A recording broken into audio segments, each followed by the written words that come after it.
నమస్కారం. న్యూస్ 21 టీవీకి స్వాగతం. హెడ్లైన్స్ చూద్దాం.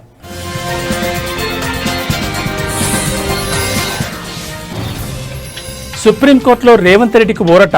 బీజేపీ వేసిన పరువు నష్టం పిటిషన్ కొట్టివేత.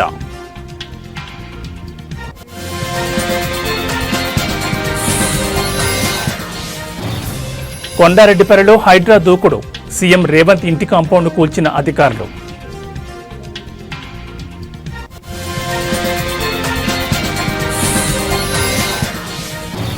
పవన్ కళ్యాణ్ పై హైకోర్టులో పిటిషన్. విచారణ ఈ నెల 15కు వాయిదా.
బులెటిన్లో బ్రేకింగ్ న్యూస్ చూస్తున్నాం. తెలంగాణ ముఖ్యమంత్రి రేవంత్ రెడ్డికి సుప్రీంకోర్టులో భారీ ఊరట లభించింది. ఆయనపై తెలంగాణ బీజేపీ దాఖలు చేసిన పరువు నష్టం పిటిషన్ను సర్వోన్నత న్యాయస్థానం కొట్టివేసింది. అంతేకాకుండా రాజకీయ పోరాటాలకు న్యాయస్థానాలకు వేదికగా మార్చవద్దని బీజేపీకి గట్టిగా హితవు పలికింది. కేసును కొట్టివేసిన తర్వాత కూడా వాదనలు కొనసాగించే ప్రయత్నం చేసిన బీజేపీ తరపు న్యాయవాదిపై ప్రధాన న్యాయమూర్తి తీవ్ర అసహనం వ్యక్తం చేశారు. 10 లక్షల జరిమానా విధిస్తామని గట్టిగా హెచ్చరించారు.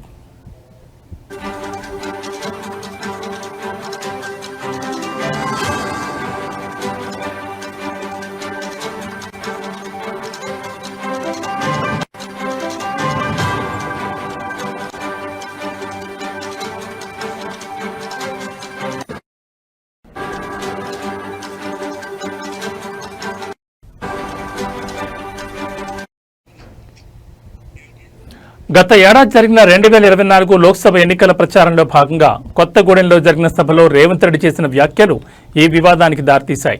బీజేపీ అధికారంలోకి వస్తే దేశంలో రిజర్వేషన్లను రద్దు చేస్తుందని ఆయన చేసిన ప్రసంగం తమ పార్టీ ప్రతిష్టను దెబ్బతీసిందని ఆరోపిస్తూ బీజేపీ నేత కాసం వెంకటేశ్వర్లు హైదరాబాద్ ప్రజాప్రతినిధుల కోర్టులో ఫిర్యాదు చేశారు. ఈ ఫిర్యాదుపై విచారణ చేపట్టిన ట్రయల్ కోర్టు ప్రజా ప్రాతినిధ్య చట్టం 1951లోని సెక్షన్ 125 కింద కేసు విచారణ కొనసాగించవచ్చని సూచించింది.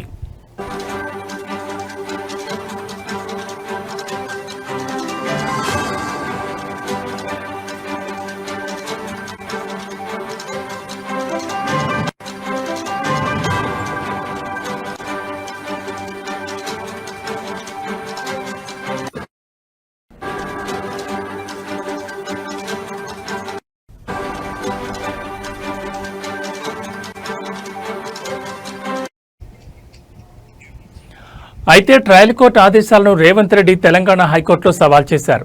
రాజకీయ నాయకుల ప్రసంగాల్లో అతిశయోక్తులు సహజమని, వాటిని పరువు నష్టంగా పరిగణించలేమని స్పష్టం చేస్తూ హైకోర్టు ఆ కేసును కొట్టివేసింది. హైకోర్టు ఇచ్చిన ఈ తీర్పును సవాల్ చేస్తూ బీజేపీ సుప్రీంకోర్టును ఆశ్రయించింది. తాజాగా ఈ పిటిషన్పై విచారణ జరిపిన సుప్రీంకోర్టు రాజకీయాలను రాజకీయంగానే ఎదుర్కోవాలని స్పష్టం చేస్తూ బీజేపీ పిటిషన్ను తోసిపుచ్చింది. దీంతో ఈ కేసులో రేవంత్ రెడ్డికి పూర్తి ఊరట లభించినట్లయింది.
బులెటిన్లో మరో బ్రేకింగ్ న్యూస్ చూస్తున్నాం. స్థలం విషయంలో చిన్న చిన్న నాయకులే హడావిడి చేసి పలుకుబడి చూపించుకుంటారు. అధికారులకు వార్నింగ్లు ఇస్తూ ఉంటారు. ముఖ్యంగా ఇటీవల హైడ్రా అధికారులకు అనేక చోట్ల లోకల్ లీడర్లు అడ్డుపటాలు పలుకుబడి చూపించే ప్రయత్నాలు చేయడాలు అనేకం జరిగిన విషయం తెలిసిందే. ఇలాంటి తరుణంలో స్వయంగా ముఖ్యమంత్రి రేవంత్ రెడ్డి ఆదర్శంగా నిలిచే పనిచేశారు. రేవంత్ రెడ్డి స్వగ్రామమైన కొండారెడ్డిపల్లిలో రోడ్డు విస్తరణ కార్యక్రమంలో భాగంగా అధికారులు సీఎం ఇంటి కాంపౌండ్ను కూల్చేశారు.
దీనికి సీఎం రేవంత్ సహా ఆయన కుటుంబ సభ్యులు ఎవరూ అడ్డు చెప్పకపోవడం గమనార్హం.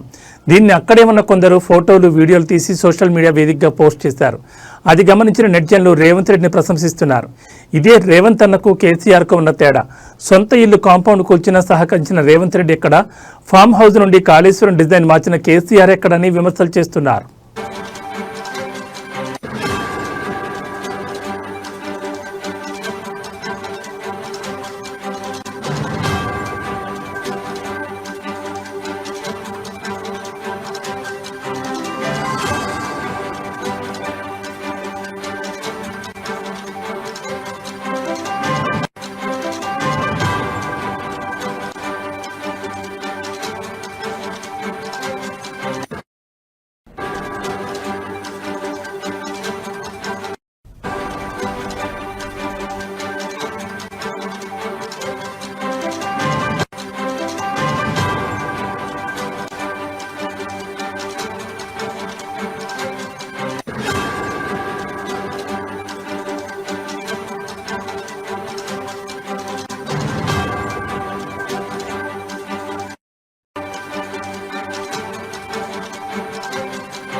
బులెటిన్లో మరో బ్రేకింగ్ న్యూస్ చూస్తున్నాం. డిప్యూటీ సీఎంగా పవన్ కళ్యాణ్ అధికార దుర్వినియోగానికి పాల్పడ్డారని, ఆయనపై చర్యలు తీసుకోవాలని హైకోర్టులో పిటిషన్ దాఖలైన విషయం తెలిసిందే.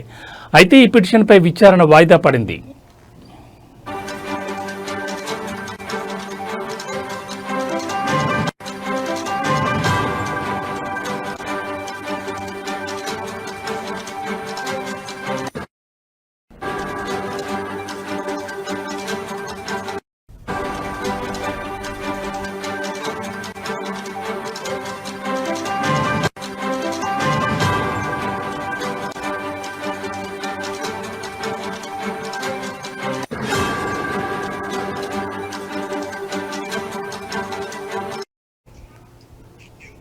కాగా పవన్ కళ్యాణ్ నటించిన హరిహర వీరమల్లు సినిమా విడుదలైన విషయం తెలిసిందే. అయితే డిప్యూటీ సీఎంగా ఉన్న పవన్ కళ్యాణ్ సినిమా షూటింగ్లో పాల్గొనడంపై మాజీ ఐఏఎస్ అధికారి విజయ్ కుమార్ అభ్యంతరం వ్యక్తం చేశారు. ఈ మేరకు హైకోర్టులో పిటిషన్ దాఖలు చేశారు. హరిహర వీరమల్లు సినిమా ప్రమోషన్లో ప్రభుత్వ నిధులు అధికార యంత్రాంగాన్ని దుర్వినియోగం చేశారని ఆ పిటిషన్లో పేర్కొన్నారు. మంత్రిగా ఉంటూ సినిమాలో నటిస్తున్నారని తెలిపారు. ఈ పిటిషన్పై హైకోర్టులో విచారణ జరిగింది. ఇరు వర్గాల వాదనలు విన్న ధర్మాసనం విచారణను ఈ నెల 15కు వాయిదా వేసింది.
బులెటిన్లో మరో బ్రేకింగ్ న్యూస్ చూస్తున్నాం. ఏపీ లిక్కర్ స్కామ్ కేసులో అరెస్ట్ అయిన వైఎస్ఆర్సీపీ ఎంపీ మిథున్ రెడ్డి ఇటీవల మధ్యంతర బెయిల్పై జైలు నుంచి విడుదలైన విషయం తెలిసిందే. ఉపరాష్ట్రపతి ఎన్నికల్లో ఓటు వేసేందుకు ఏసీబీ కోర్టు ఆయనకు మధ్యంతర బెయిల్ మంజూరు చేసింది. తిరిగి నెల 11న రాజమండ్రి సెంట్రల్ జైల్లో లొంగిపోవాలని కోర్టు ఆదేశించింది. ఈ క్రమంలో మిథున్ రెడ్డి రెగ్యులర్ బెయిల్ పిటిషన్పై ఆయన తరపు లాయర్ ఏసీబీ కోర్టులో వాదనలు వినిపించారు. దీనిపై తదుపరి విచారణను కోర్టు ఈ నెల 12వ తేదీకి వాయిదా వేసింది. అలాగే చాణక్య బెయిల్ పిటిషన్పై విచారణను ఈ నెల 11కి వాయిదా వేసింది.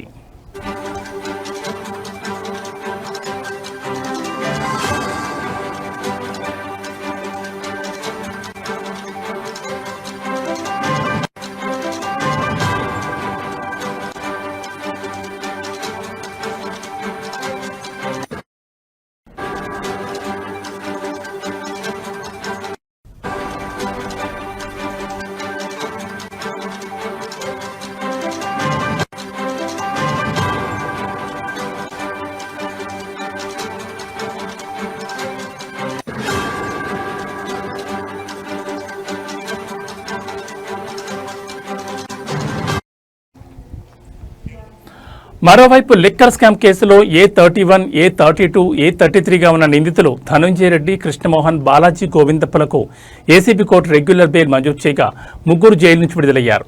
వారి బెయిల్పై స్టే ఇవ్వాలని కోరుతూ సిట్ హైకోర్టులో పిటిషన్ దాఖలు చేయగా దానిపై హైకోర్టులో విచారించింది. అలాగే డిఫాల్ట్ బెయిల్ పిటిషన్లపై బెయిల్ ఇవ్వకుండా ఆదేశాలు ఇవ్వాలని సిట్ మరో పిటిషన్ కూడా దాఖలు చేసింది.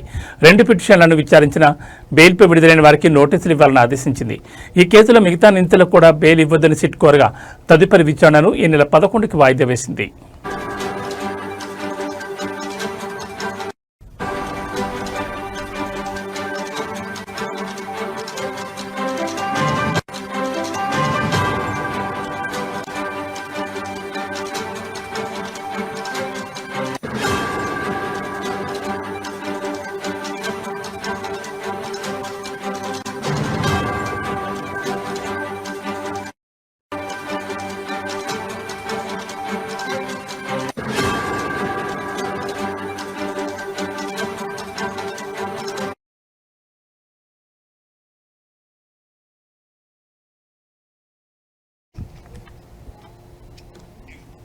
ఇవి బులెటిన్ విశేషాలు. మరో బులెటిన్లో మళ్ళీ కలుసుకుందాం. నమస్కారం.